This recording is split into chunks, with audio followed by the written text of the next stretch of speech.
Sebenarnya budaya baca buku di rumah saya nggak ada. Seberapa sering kemudian aktivitas membaca itu ditunjukkan atau kemudian ditularkan oleh ayah dan ibu? Wah susah itu. Apa Tadi ya? katanya membahas baca. Kalau saya sendiri sih jujur aja orangnya nggak suka baca. Sekarang saya mau tanya, di mana ada bukti Gibran bisa kerja selama wali kota? Terus ibu kira Pak Jokowi juga bisa kerja?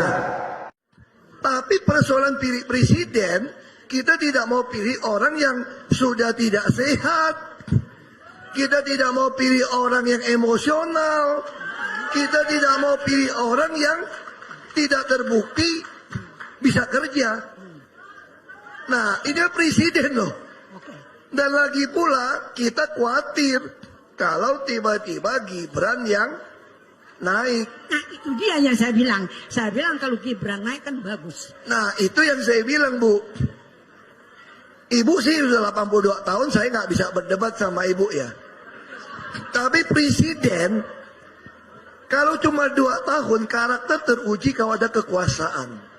Sekarang saya mau tanya, di mana ada bukti Gibran bisa kerja selama wali kota?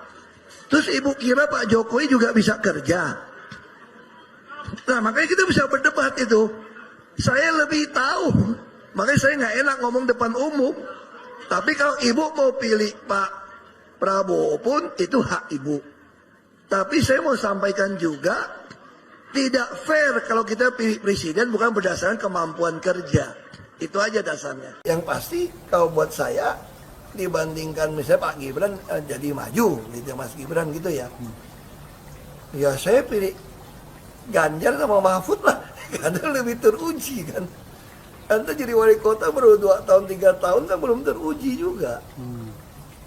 Ini bicara nyali nih saya bilang nih. Karena korupsi kan udah jadi akar semua masalah. Nah, mungkin Anda jujur, Anda boleh jadi orang jujur. Yang kita butuhkan sekarang ini jujur dan berani.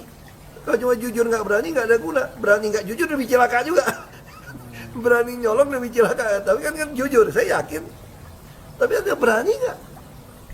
Dan Mas Gibran belum terlalu berpengalaman menghadapi berbagai macam. Nah, jadi kalau Ibu Mega selalu ngomong begini, kalau saya ketemu ngomong, kenapa beliau bisa pilih Ganjar? Kenapa bisa pilih saya maju ke DKI?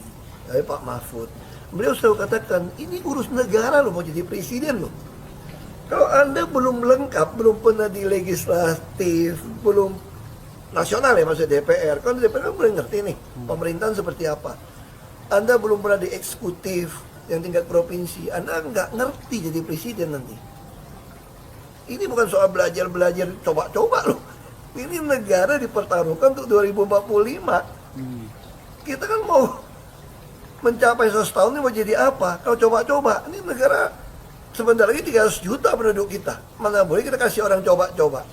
Saya tidak meremehkan anak muda ya. Anak muda bisa lebih kreatif gitu ya.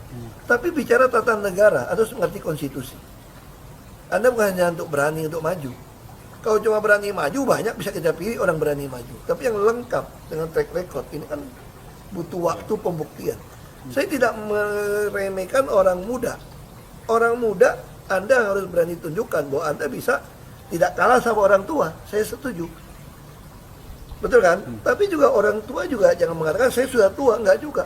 Karena proses sebuah pengalaman hidup ini, apalagi ngurus negara, Anda butuh pengalaman. Minimal legislatif di DPR. Itu yang disampaikan oleh Ibu Mega. Saya mau nanya, Bapak sendiri pendapatnya terhadap PPN 12% apa? Aku? Iya. Ya aku bilang aku keberatan. Alasannya apa? Biar mereka ngerti Karena konteksnya. gini, lu paksain pun, lu mau mungut dari siapa? Ini industri ini pada kolaps. Tadi pagi saya baru bahas dengan teman-teman saya yang nanam sayur yang bagus, yang pilihan gitu ya untuk hotel-hotel ya. Tiba-tiba sekarang impor dari Cina lebih murah. Dia oversupply. Cina tuh punya satu daya tempat, dia bikin karena dia ada vulkanik segala macam gitu bagus ya. 43.000 hektar. Semua mekaniknya tanam sayur, semua jenis. Kirim ke kita. Dan kita, petani kita mau makan apa? Lalu industri, kita bicara industri ini. Di sana, pemerintah tuh dia pelajarin gitu ya. Saya kemarin dari sana saya lihat Jepang, kenapa bisa dulu maju. Sampai si supplier berapa lapis, itu dipelajarin. Nah titik lapis mana yang butuh intervensi pemerintah supaya biayanya murah. Kita kan enggak. Kita bangun industri ini enggak. Tutup pabrik itu banyak. Hampir semua fasilitas gudang kita sekarang itu disewa dari orang-orang dari China sebagai gudang. Ini si pengusaha dapat dipersulit, gua sewain aja deh. Tapi akibatnya apa? PHK. Lo mungkin berpikir kalau itu kasih aja bantuan. Saya bilang, ingat loh. Bantuan kalau kata mak saya, lo kasih minum teh atau kopi, gulanya dikurangin dikit lama-lama bisa protes. Lo bantuan-bantuan lama-lama bisa protes. Nah itu dari mana Anda mau tarik itu uang? Akhirnya menengah kan? Nah kalau saya bilang, yang benar apa? Bukan kasih tambahan. Di seluruh dunia sama. Kalau lagi kurang berhasil, pengen survive apa? Hemat. Penghematan dong. Nah di sini saya baca berita baru diangkat jadi kepala apa, bukan menteri nih, sejajar nih. Udah langsung merekrut 50 pegawai baru. Dan pegawai lama nggak berani dikeluarin juga. ASN. Itu Naik tuh OPEX. duit siapa? Duit kita bos. Terus masih nggak cukup. Lu main tambahin 1%. Nah, ada sadar nggak? Ya 12% itu waktu jatuh ke customer bisa jadi 28%. Itu ada rumusnya, saya nggak gitu ngerti lah. Nah itu jadi buat saya kemudian. Tapi baik lagi, apa sih yang bisa kita lakukan? Halo teman-teman, berjumpa bersama saya di Danker 94. Teman-teman, kali ini ya sangat lucu yang harus kita bahas ya. Ini adalah sadisnya rekam jejak, teman-teman.